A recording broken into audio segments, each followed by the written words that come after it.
In the ever-changing field of compact SUVs, Ford is no different to their entry. They were actually the first unibody SUV to ever be produced by Ford, which actually beats out the Explorer, which was actually a body on frame. It first came out in 2001, and we saw it go through quite an evolution, even introducing a hybrid model, which I think was actually the first SUV that was available as a hybrid on the market.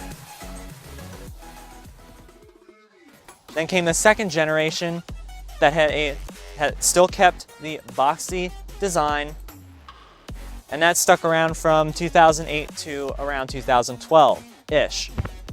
Then, for 2013, the Escape changed. It's all about humanity. It stuck around for a whopping 7 years, from 2013 to 2019. It saw a refresh in 2017, and honestly, in my opinion, it was one of the worst generations of the Escape.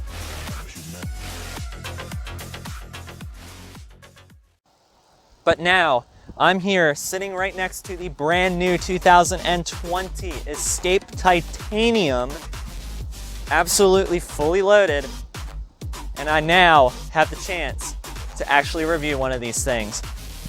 But first off, I would very much love to give a very huge shout out to Stuckey Ford here in Hollidaysburg, Pennsylvania, for allowing me to actually review this thing for you.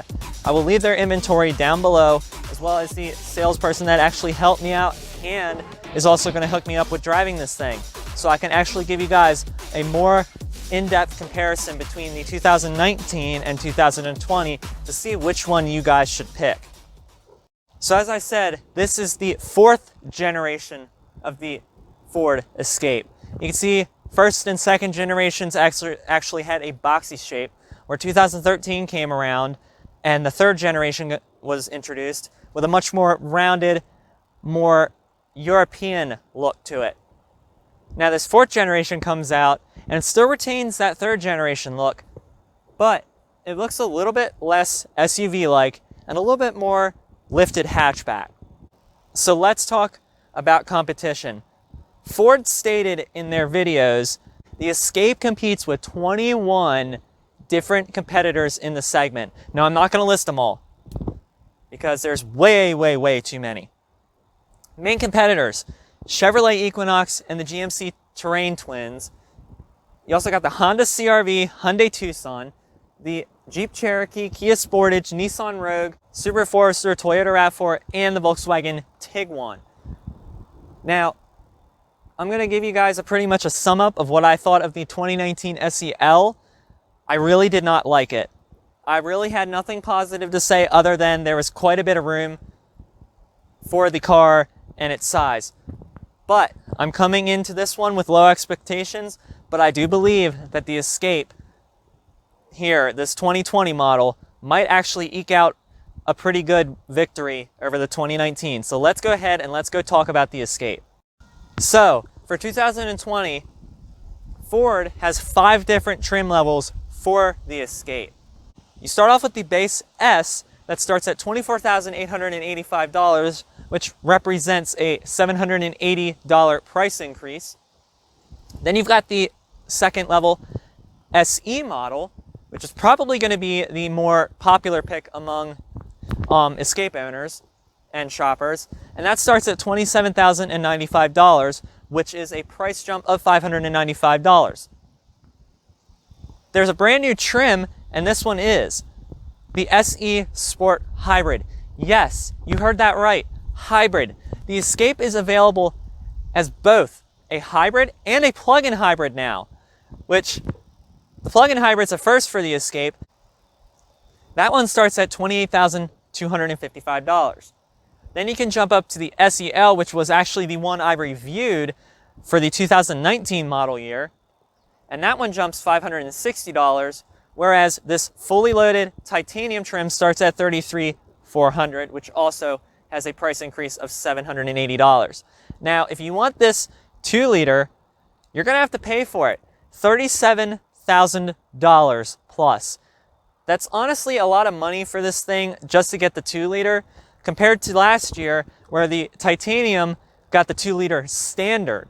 But we're not going to talk about engines right now because we're going to talk about that later. Now, all-wheel drive is an option.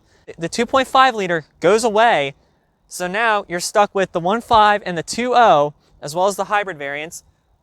All-wheel drive is actually optional on all trims, which this is definitely a welcome change, because personally I think that the Escape should have had all-wheel drive standard, because this is a crossover, and plus the all-wheel drive systems are actually really good in this thing.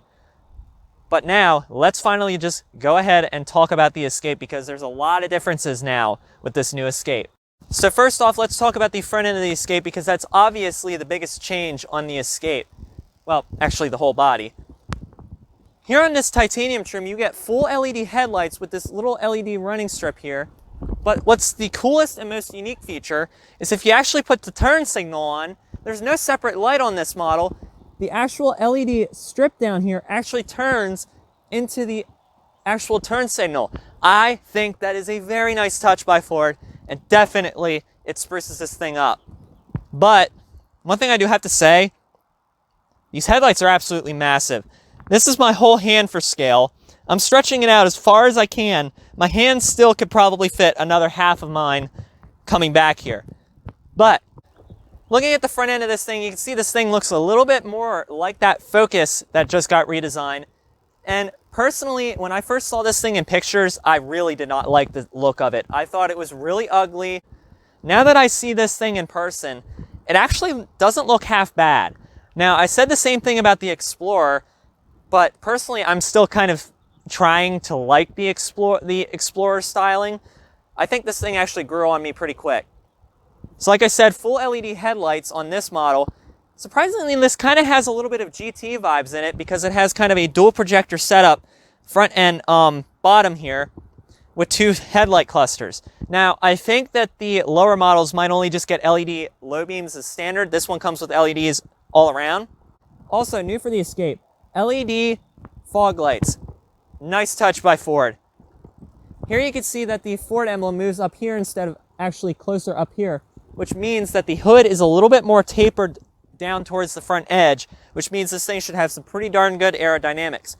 But here is the new grille. What's unique about this grille is that it's not just painted in the front. It's actually painted the whole entire way around. So if you get a rock chip, let's say, and it hits, say, right here, this thing is painted black the whole way through. So if you get a rock chip, you'll see the chip, but it won't show any silver or anything like that. Down here, you get this kind of little fin here, but you also get this silver painted plastic piece here, and you also have a little, you have parking sensors on this model, and you also have a sensor hidden under there, because this thing comes standard Ford Copilot 360 technologies. But we will go into that when we talk into the safety segment. But overall, I'm definitely getting used to the front end of this new Escape. It looks pretty nice. I do have to say it looks a little bit more hugged to the ground. I'm not sure if they improved ground clearance or not, but it is what it is. So coming around the side of the Escape, you can definitely see, I'm going to step out of the way here, you can definitely see that it's actually gotten a lot more hugged to the road, and it's got a lot more crossover vibes than the SUV counterpart. But one thing's for sure, the Escape still maintains that very large greenhouse, which means that you should have excellent visibility. But Ford had a mission with this thing.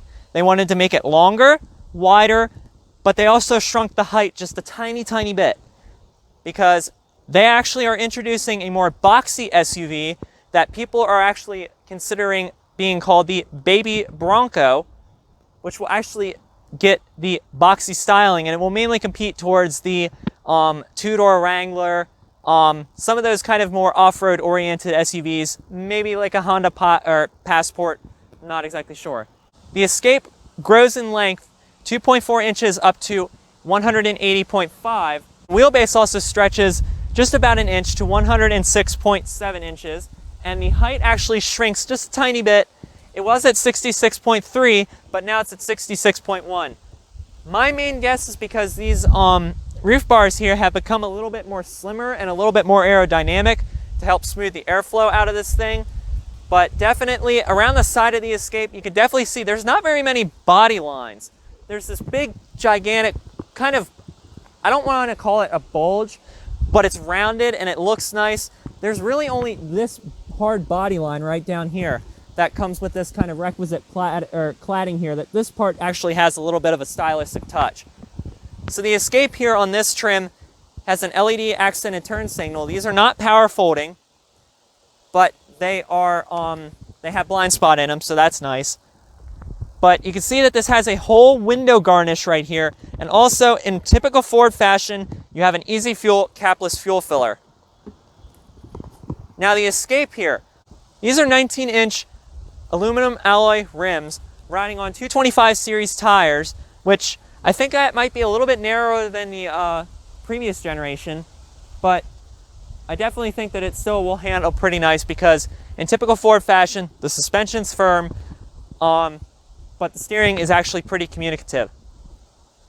But now that we're kind of done going over the side, because it kind of looks a little bit boring, let's go take a look out back because that's also another very big change. So guys, what's up? Unfortunately, the rear GoPro was not being very cooperative with me. But always you're going to have those technology glitches. So let's talk about the Escape. I'm going to make this very quick because I have this very little tiny segment. Cargo capacity is still improved, or slightly less than the previous generation. You can go from 33.5 to 37.5 cubic foot behind the second row, pardon me, and 65.4, which is 2.6 cubic foot less than the previous generation. But for the plug-in hybrid and the hybrid Escapes, cargo capacity drops to 30.7 to 34.4, and then 60.8 with all the seats folded. Total passenger capacity is also very much improved, 5.3 cubic foot up to 104. Now, towing is respectively 3,500 pounds for the 2-liter EcoBoost with the towing package. The 1.5 EcoBoost 3-cylinder comes in a close second at 2,000 pounds, while the hybrids can tow 1,500 pounds respectively. Out back, it's got an LED brake light, but incandescent turn signal and backup lights, dual exhausts. The Escape is spelled out on the back. The way that the reflectors are designed, I really don't like them. I wish that Ford would have actually put the reflectors down on that bottom black piece of plastic there, because honestly, if they took that out, I think that would make the Escape look a little bit more cleaner and a little more flowing. But yeah, so the reason why that Ford has the 12 or the less cargo capacity than the gas-powered variants is because Ford has to put the actual 12-volt battery into the cargo area in the spare tire well, because they got nowhere else to put it. So Ford should have done a little bit more research, done a little bit more development, and tried to stuff that 12-volt somewhere in there, the normal car battery somewhere in the car to keep that storage space up. Now, also Ford includes their smart access, their hands-free foot-activated liftgate. This 2-liter model was very, very, very, very unsensitive. It wasn't sensitive at all. It took multiple tries to get the tailgate to come open, which honestly, that's really tough. You can see me struggling with it here. Even my friend tried it, and she couldn't get it to come open.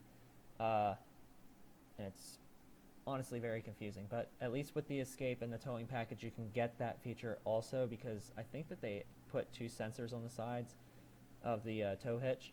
If not, if you don't have that package, I think you have just one whole sensor. But it's very nice to use because you can kick it to open it and kick it to close. So now let's go ahead and take a look at the interior and see why the Escape went from 0 stars to 20 stars in the interior.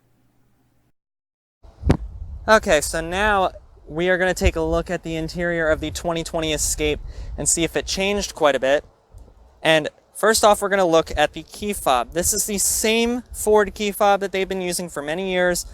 It still feels relevant. It still feels very nice. It's very high quality. There's a little motion chip on here that tells the dealership over here, Stuckey Ford, if I've stolen the car. It's plastic, yes. Don't expect a leather-wrapped key fob. You got the Ford insignia in the back here. This key fob feels very well weighted. I actually think it's a lot lighter than I had in the Ranger video, but here you have unlock, lock. You actually have remote start, which in order to remote start, like all Fords, just push the lock button, wait for it to honk. Someone's got their door open. Okay, now it locks. To use remote start, double click the lock button, click the remote start button twice, and the car will actually start up. This does not have Ford Global Windows. Honestly, I think that the Ford Global Windows should actually be made standard on every single vehicle with the auto start stop, not auto start stop, remote start. But to turn that off, you can also just hit that button there, and it will also shine a...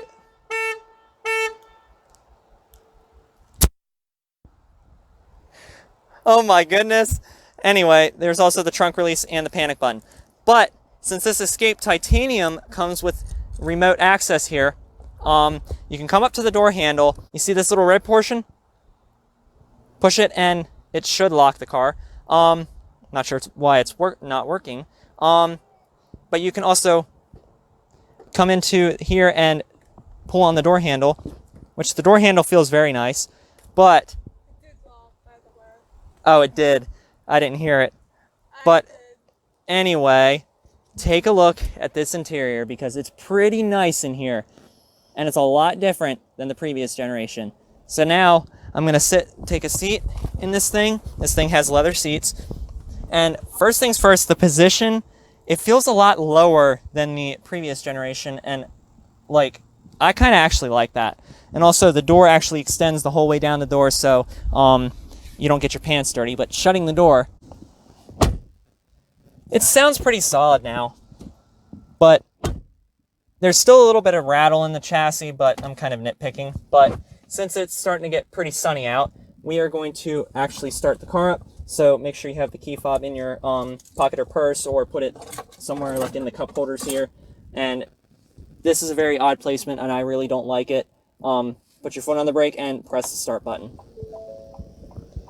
Now, first things first, you're going to be flanked by this 12.3-inch fully LCD instrument screen here, which is straight out of the Explorer ST. I'm not going to go over it very much, but looking at the steering wheel, it practically looks like the same steering wheel from the 2019, except it has different redesigned buttons.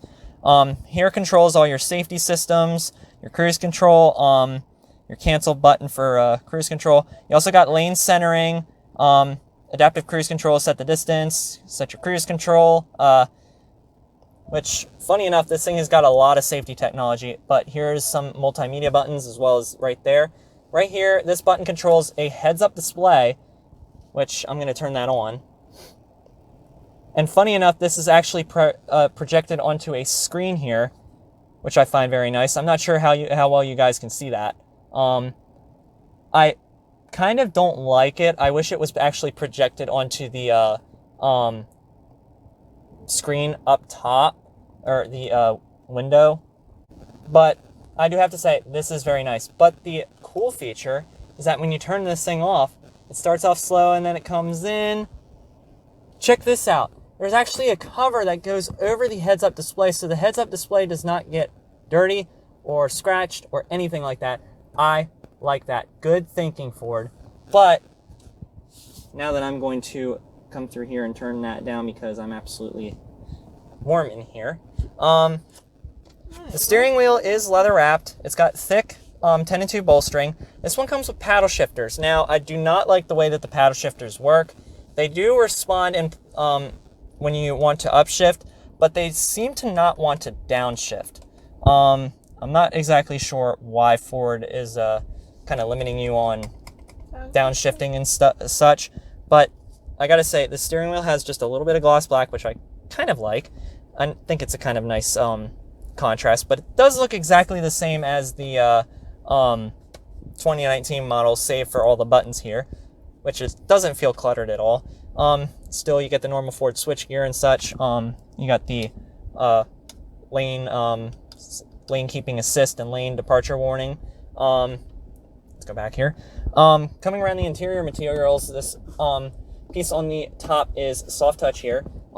This piece here also is soft touch. There's some kind of fake wood, but I do have to say it is actually pretty realistic looking, but I wouldn't give it 5 stars because it's kind of the black and kind of grayish tan, dark tan colors kind of throw it off a little bit. Coming over to the glove box, it's absolutely massive. It's damped, very damped, not lined with felt. I do believe you guys will be able to fit a tablet computer into that thing because that thing is absolutely huge. Coming over here, this is the Sync 3 infotainment system. It's got navigation. I'm not going to go in depth with it because I already did with the Explorer ST. One of the most unique features of this thing is that you can actually go into your driver assistance here and see all the different driver assistance systems, which if I click this little information button, it shows a video of an Explorer, but it shows it in super high resolution, pretty great frames per second, maybe about 20, 30 frames per second, and it shows exactly what happens if that system is triggered. But this system is super fast to use. Let me go into the navigation. As I scroll through here, it's very quick and responsive. You have pinch to zoom. The only one thing that I do have to say about this infotainment system, even though it is 8 inches long, I do think that it should be bigger. I think that Ford should have actually just put the 10.1 in here, but flipped it instead of making it portrait style, which made the Explorer look really, really tacky. But Ford's got a kind of cost cut here and there. You have a normal volume button. It feels nice. You got a mute button here. You also have your forward, your track seeking forward. You can also push this button here to actually turn the screen to a off and calm setting, but you can also press it again to turn it completely off and press it on to do so. Here's your air vents. They actually really grown in size. There's no air vents under here like the previous generation, which I find nice. I actually like that there's just a little bit of some accenting here. Coming down here, you got dual zone climate control. Ford did this actually pretty nicely. I like how they actually integrated an LCD screen inside the actual cluster, but when you turn this thing off, watch the LCD screen. It actually goes with the button here, which is very nice, and these knobs here feel very nice. The buttons here feel very nice as well. This one you have heated seats, 3-level. There's no ventilated seats, which I wouldn't expect for this class. Heated steering wheel, which works really well. But definitely, I think that Ford should probably at least have made an option for the ventilated seats on the titanium with the premium package. Coming down through, forgot to go over this cubby. There's a cubby down here. There's no wireless charging for the Escape, but Ford says they're working on that. There's a USB-C port down here. You got a 12-volt down there as well, so it's nice that Ford still kind of keeps it old school with some of us that don't have the newest of phones. Down here is your rotary shift knob for the 8-speed automatic in the new Escape. 8-speed comes standard. You got park, reverse, neutral, drive, and then you push this little button in the center here for manual.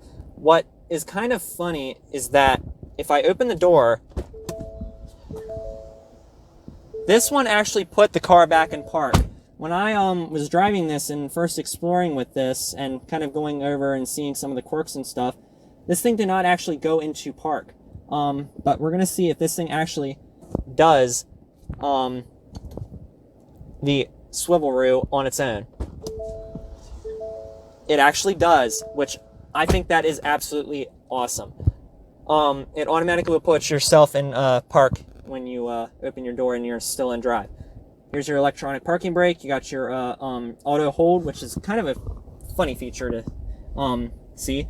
Here's your button for your driving modes, which actually does change the instrument cluster. So you can go from normal, eco, to sport, to slippery, deep snow and sand, and then back to normal. I like that it's not actually a little dial like in the Explorer, because the dial for the drive modes in the Explorer, it was reversed, and it was really confusing, and it took me a very, very, very long time to actually get working. Here you've got Active Park Assist 2.0, which you can actually do parallel park.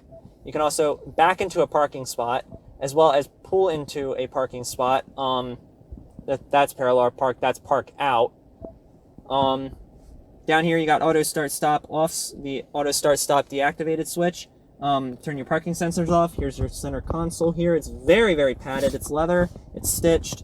Feels very nice. Opening it up, I think it actually might be just a tiny bit more shallow than the previous generation, but you got 2 pen holders and you got that extra USB port in there, so I think that Ford definitely was kind enough in keeping that. This also does come with Android Auto and Apple CarPlay, so I think that's probably the data port. Coming over to the door panel, soft touch up here.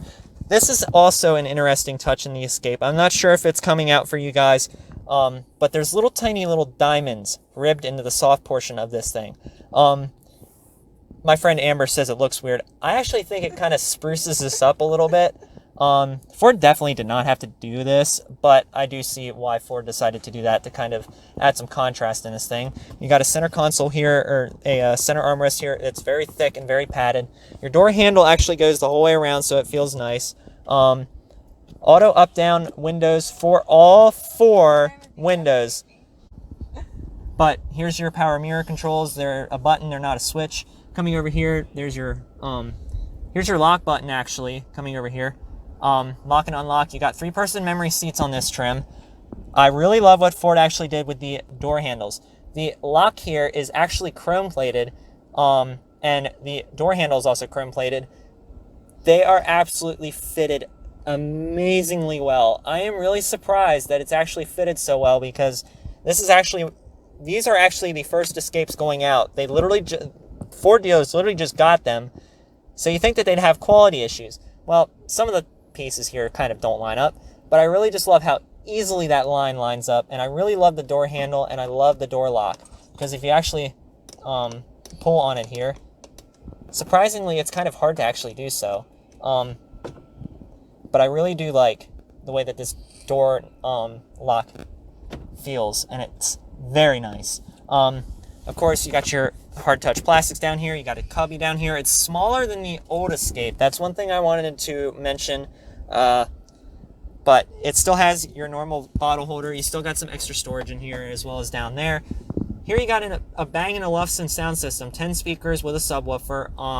Not sure how many watts it is, but coming back over here, you got your trunk release, your headlamp control. You can turn it from on to the parking lights, as well as the automatic and the turning it on. You can also push the button in here to turn the fog lights on. You can also adjust your LCD brightness. What else is in there? Coming over here, let's see if this actually passes the visor test. One thing for sure, I thought this thing would fail at first, but it does extend out, but it extends out very little. You see you got HomeLink here. This is the titanium premium package, or the titanium, the extra package. I'm not sure 100% what it's called, but I find this nice. Ford still keeps the LED lighting. Sunglass holder that kind of falls out. You can open this actual sunshade here, which surprisingly, this is a dual panoramic sunroof. This is actually one of the biggest panoramic sunroofs I think I've ever seen in the segment. It goes halfway back at first, and then it does, you can actually, it doesn't go back very far. That's as far back as it goes, but I find that very nice. Good job, Ford, for including that on the premium. Yeah, it also goes back further, and it just goes to right above the passengers' heads. You got a height adjustable seatbelt here.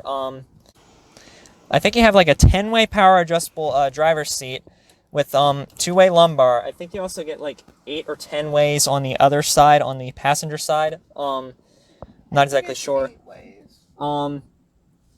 But yeah, I mean, there's not too much to go over in the interior of the new Escape, other than it's pretty nice looking. It actually is pretty high quality, in my opinion. And this interior really just wows me a lot more than the previous generation, because Honestly, the previous generation was way too swoopy and way too curvy. I like simplistic, and I love the little kind of luxury touches like this wood and some of the metal accents and all that sorts of stuff. But definitely Ford did a bang-up job on this new interior. So now let's go ahead and take a look out back, because that's definitely one of the biggest changes for the new Escape. So getting into the rear of the Escape, this is definitely where one of the biggest changes happened on the new Escape. And I am not sure if my mic's picking this up, but somebody upset their car alarm and made it have a spasm. But getting inside, this does not have the keyless entry on this door, which I actually need to unlock the door. Awesome features that this thing now has. The door opens actually not too wide, about average for the segment. But getting in, still the same height. Sitting behind myself, 6'2", I've still got like loads of leg room. Now, if Amber would actually, can you pull your seat the whole way back? She's getting closer. It is all the way back, and it's kind of adjusted for her, slightly pulled back. The seat is slightly reclined. My knees are digging into the seat, but what's nice is that Ford actually just did this. They actually pushed this inner cushion here inward so that there's more leg room. Now, the Escape for this generation, because of that extra small little increase in wheelbase, and also the smaller dash that's a lot less wide and long, they actually took a lot of time and spent it in the second row, because, watch this. The Escape has a sliding second row seat, and it's on both sides. This is the first vehicle in the segment to offer this. I am extremely surprised that Ford decided to actually do that. But along with that, you still get the reclining rear seats that actually recline a decent way. Going over the materials, Ford cheapened out there. I think that definitely that should be soft touch, because, and this one has a price tag of just over $40,000. But still closing the door, still sounds solid. It's got a very nice European feel. You do have to kind of slam on it to get the door to close. But let's see, does it pass the test? Oh, come on, Ford. You guys should have actually been able to pull that down a bit more, but because of the door design, I can see why. But it fails the window test. Speaking of windows, the front windows are dual pane. I did not tell you guys that, but it's an acoustic laminated glass. That is something I was not expecting. Usually that's more reserved for luxury vehicles, but definitely I'm glad that Ford decided to actually make dual pane windows up front. It's not out back here, but come on. Ford, that's nice, I gotta say. So let's just go back and do the same thing and just go over the same materials. Soft touch here, still the same diamond pattern. There's a piece of plastic here. It kind of doesn't really line up with the panels, but I'm gonna forgive Ford for that, because this is practically some of the first ones that they've ever produced. Your other speaker here, you got a small storage cubby. Maybe you can put like a vape in there or something like that. You can also put a cup in there too. These seats are also leather. They are not heated. I was not expecting that. This one, you get air vents. You have a AC port down here. That's actually a household port.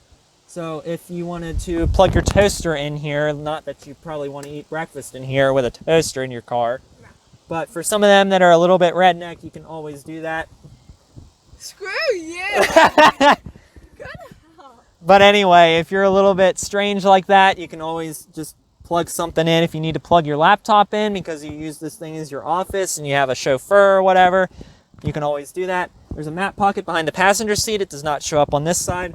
Coming over here, you got a center armrest with 2 more cup holders for a total of 6, which is honestly a pretty good amount. Actually, no, 8 cup holders, which is pretty ample for this segment.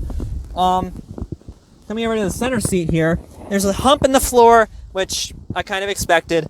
I do not like that the seat belt here on the passenger side here kind of digs into the very extreme right side of my butt cheek. But the seat is it's firm, but it's comfortable. If I sit up tall, even with this panoramic sunroof, I still have about a fist of headroom. Let's move back over here. I've still got plenty of headroom. It's very comfortable. Ford decided to kind of slope the roofline a little bit more than the previous generation, but definitely it did not impact any headroom. But for sure, Ford, you did a dang good job in this back row.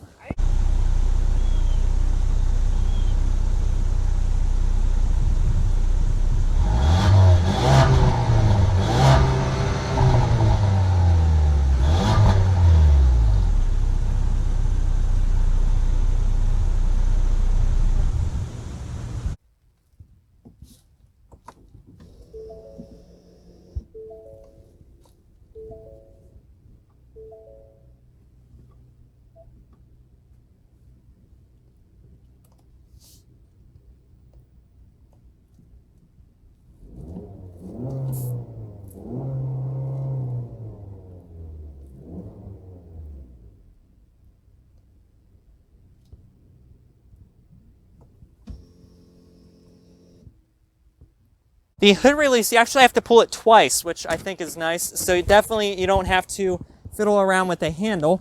Ford does not do the hood struts, which I think would be a very nice addition to this thing. I think that's where it goes. Now that we found that, this is the biggest news of the Escape.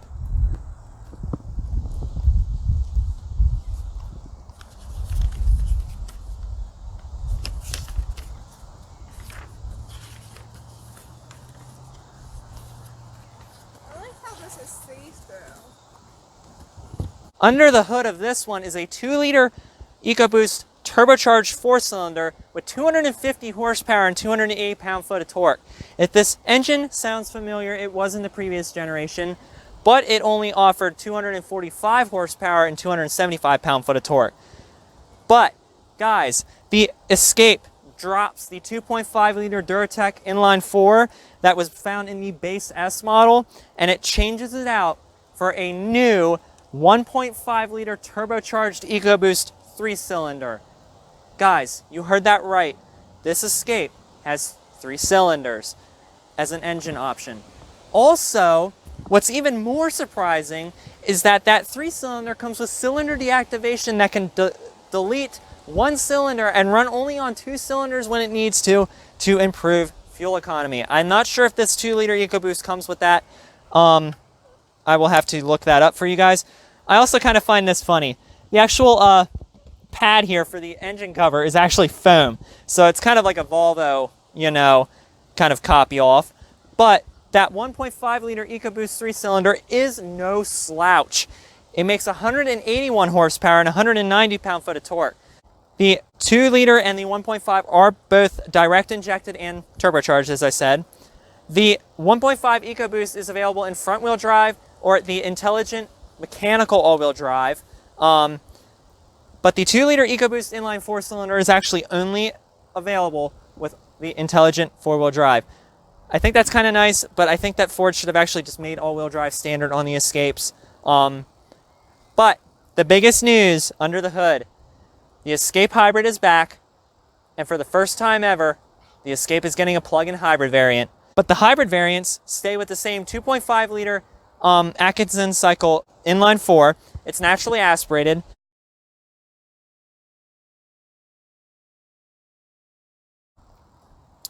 Now the 1.5 and the 2.0 have an 8-speed automatic standard. That's brand new for 2020. I'm surprised that they did not decide to put the 10-speed in the 2-liter to make it have a little bit more performance, but Ford just keeps the same transmissions, so I don't blame them. So what about fuel economy on this brand new Escape? Is the new transmission very much the thing that it needs to be able to get best-in-class fuel economy, as well as this new 1.5-liter 3-cylinder with cylinder deactivation? Actually, mileage actually gets pretty decently. For the 1.5 EcoBoost 3-cylinder, if you get a front-wheel drive form, it gets you 27 city, 33 highway, and 30 combined. That's a massive jump from 20 city and 32 highway on the 2019 Escapes with the 1.5 4-cylinder. Really, 7 mpg in the city of a jump. That is crazy. But also, fuel economy for the all-wheel drive you don't get really too much penalized for it. 26.31, and I would suspect around an estimated like 29, 28 miles to the gallon combined. You get 23 city, 31 highway, 26 combined. This is the only plug-in hybrid in the segment, but the Toyota RAV4 is coming out with that for 2021. I would expect this thing to maybe have a range of about 15, 20, 25 miles on EV power alone, and probably get just a tiny bit better gas mileage. Also, the Escape now drops 100 pounds. I think it's probably because of that lopping off that extra cylinder and kind of shortening the engine block and stuff. But definitely, this 2-liter EcoBoost will probably get up and go real quick. But we're going to have to only find out in the drive.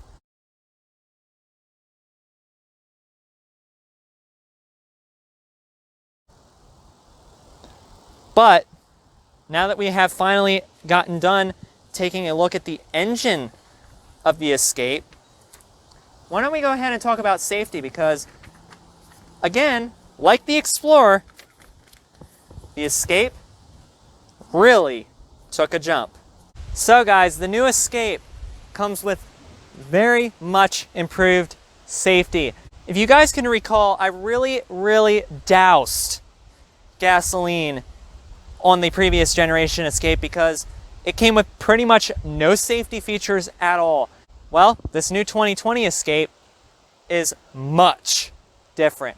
I have to use this book because there's actually 3 different types of safety packages that come on this Escape. Standard on all Escapes is the Ford Co-Pilot 360 Advanced Safety Technology package that comes with standard auto high beam headlamps, blind spot information system with cross traffic alert, a lane keeping system with lane keeping assist, as well as lane keeping alert and the driver alert, forward pre-collision assist with automatic emergency braking, which actually includes pedestrian detection, forward collision warning with dynamic brake support, and it will also come with a rear view camera.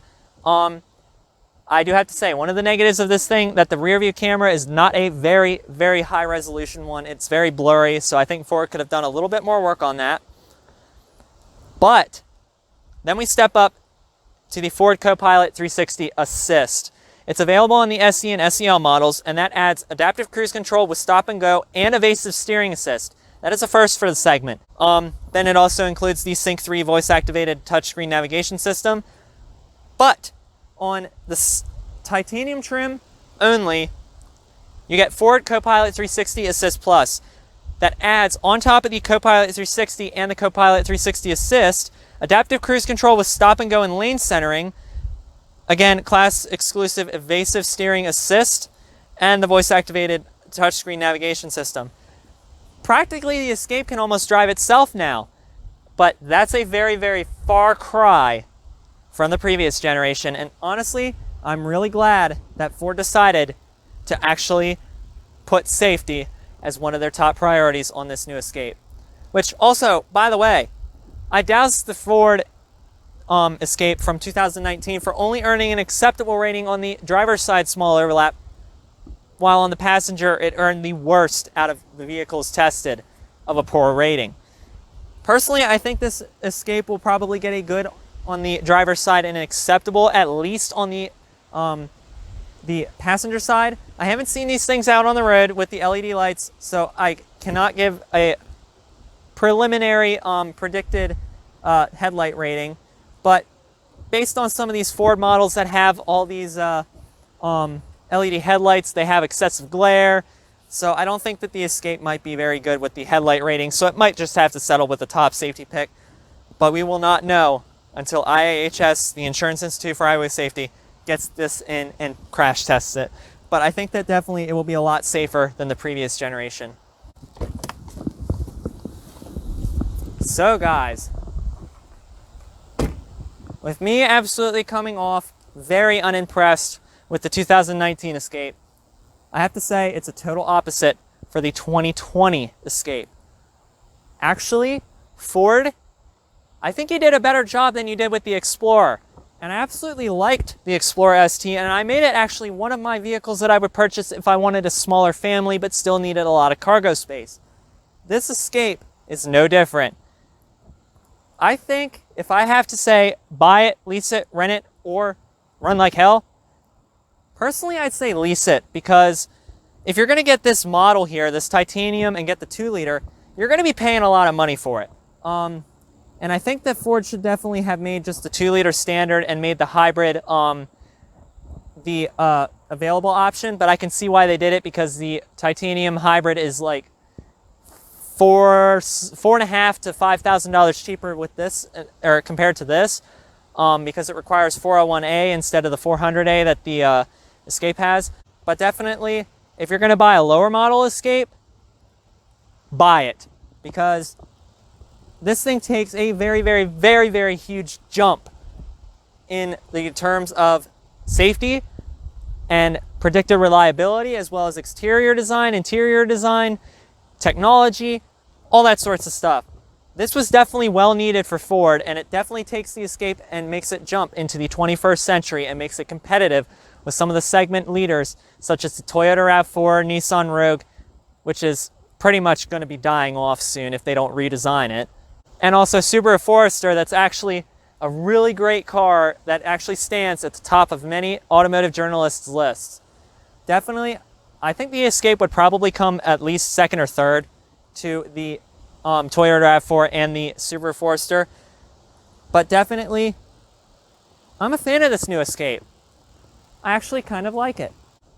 Guys, I got an Escape, so see you later. Didn't that make perfect sense though?